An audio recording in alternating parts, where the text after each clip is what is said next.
nakabalot pa mga paps.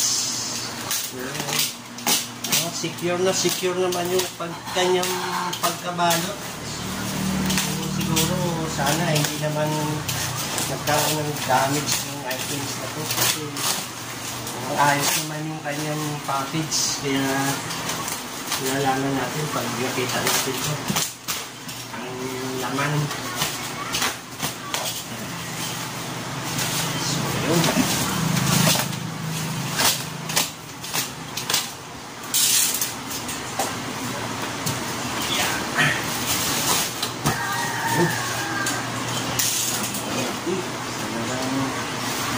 swap yung kanyang pagka-package, so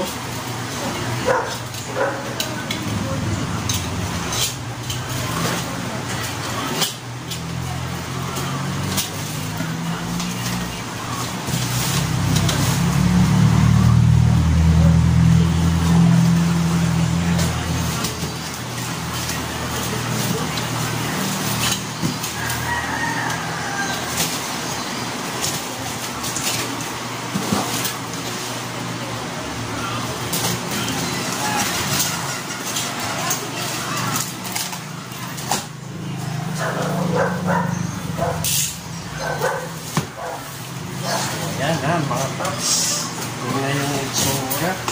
So balik na balot, no?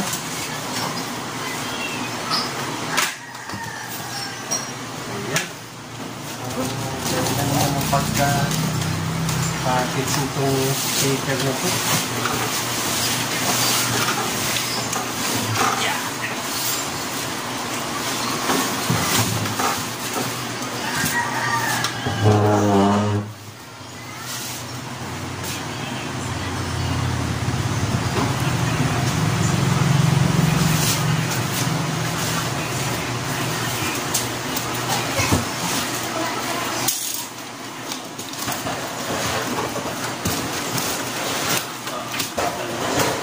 Ganda ng pagkabago, talagang secure. Sana walang damage.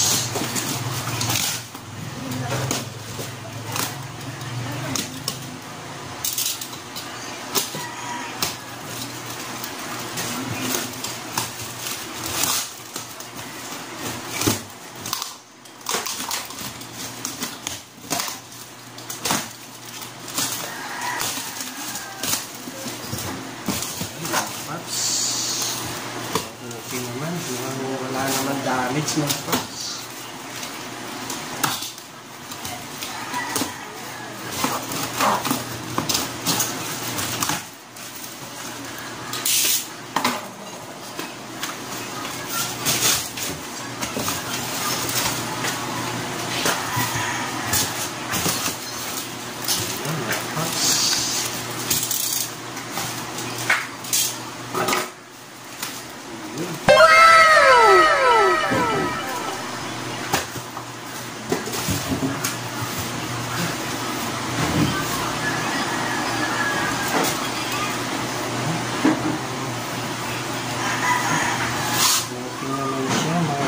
Wala naman siyang damage. Ganda. Speaker dito mga paps. Okay. So ito na mga paps. Laki.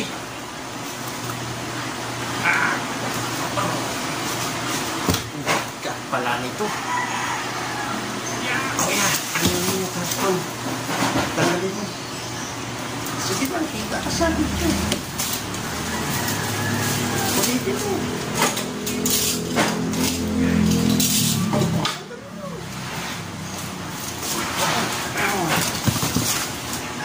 Bumili ka din.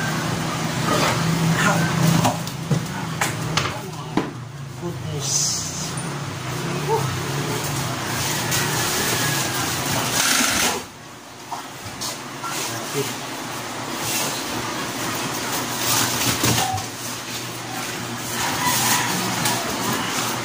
Tapi na yung cutter ko yan.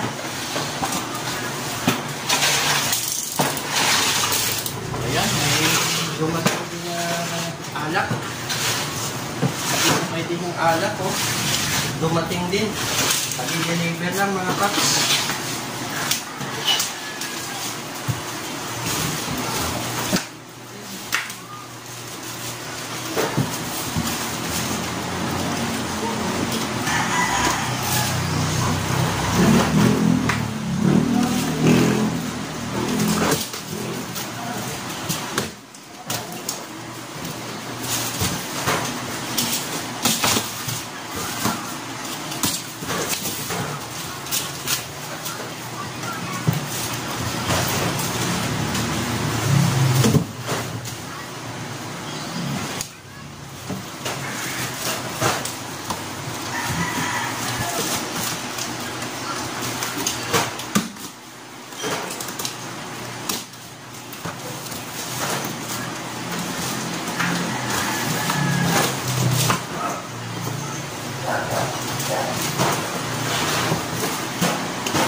Kaya kunin mo karton.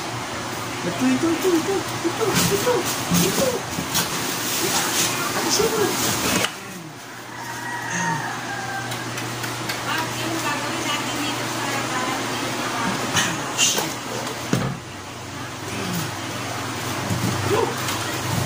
Bigat.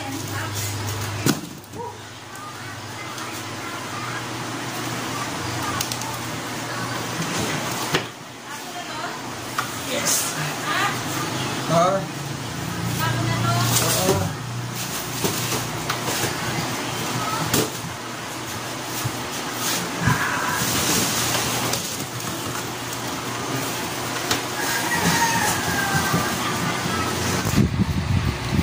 So ayan na mga paps, ito na. Nabuksan na natin at nakita na rin natin yung speaker, no? Napakalaki pala nitong speaker na ito at napakalapad ng kanyang magneto.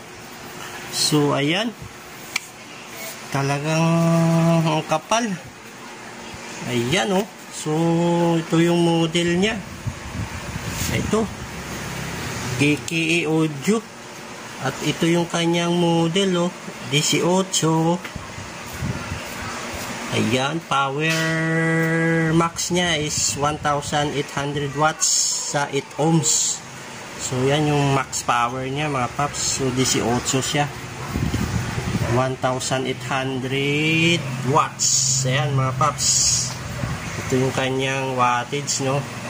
So napakalaki at napakatibay nitong speaker na to, napakaganda.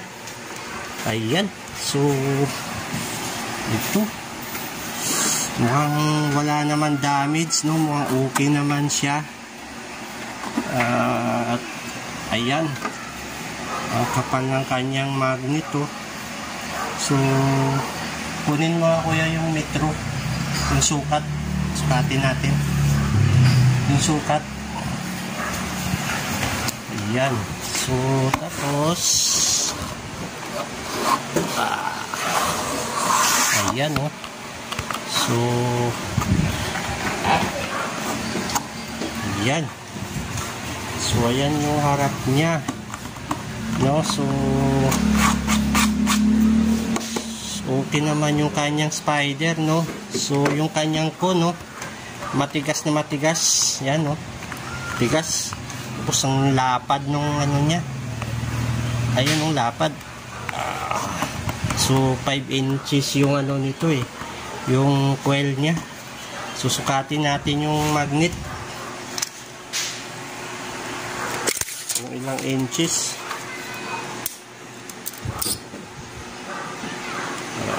Oops, ayan. So 11 inches yung kanyang magnet, no? So ganun kalapad, ganun kalaki yung kanyang magnet. So ang kapal, ilang inches yung kapal.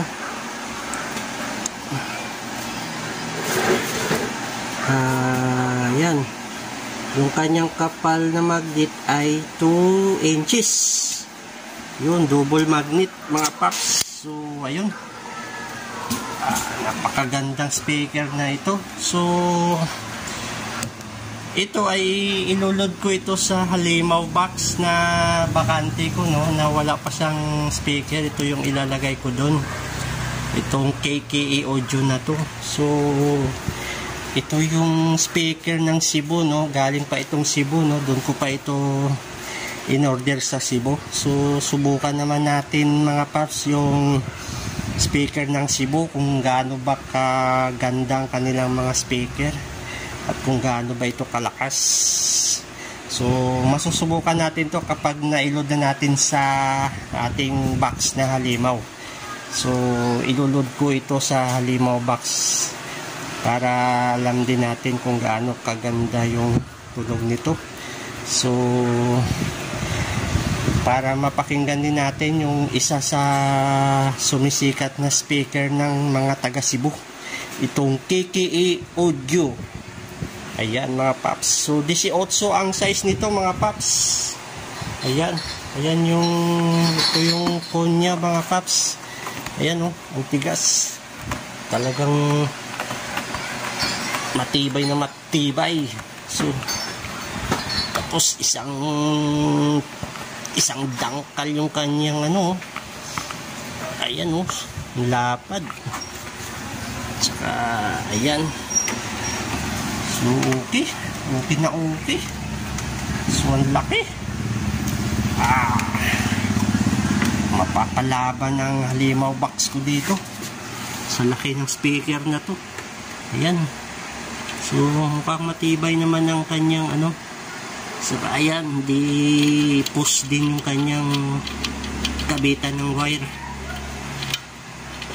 So, okay naman siya. Wala naman damage sa ayos naman siya dumating, no? So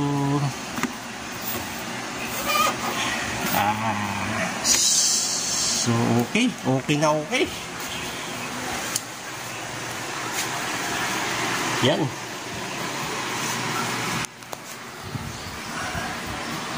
So okay naman. Wala naman talaga siya damage. Bigat pala nitong speaker na ito. Ayan mga paps, yung kanyang brand, no, KKE audio DC 8 1800 watts mga paps. Ayan. So ayan, so hanggang dito na lang siguro yung review natin ito.